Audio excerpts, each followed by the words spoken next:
verse is Jeremiah chapter 31, verse 25. It says, I will refresh the weary and satisfy the faint. I love that verse. I passed a wall of magazines at an airport, and one headline stopped me dead in my tracks. It said, Why we are more exhausted than ever. I grabbed the magazine because that day I was feeling fatigued from a long week of meetings and speaking. And like many others, I had embraced a life of long hours and frequent travel, screen time, and doing too much too fast. The pace just wasn't sustainable. Well, that day in the airport, I knew that I needed to make some changes. I was making sacrifices that God wasn't asking me or my family to make. Friend, you may be in a season of hardship or perhaps heading into one, and our minds, our bodies, and our souls require constant attention, not neglect.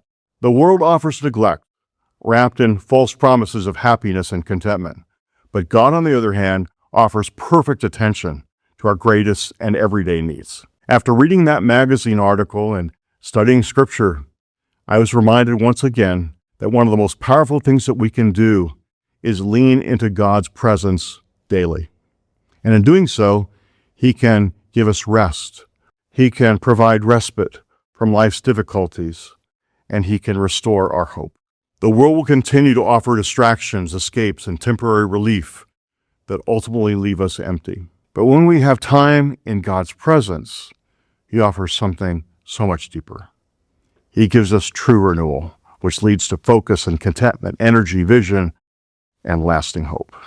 That's my prayer for you today, that God would give you lasting hope.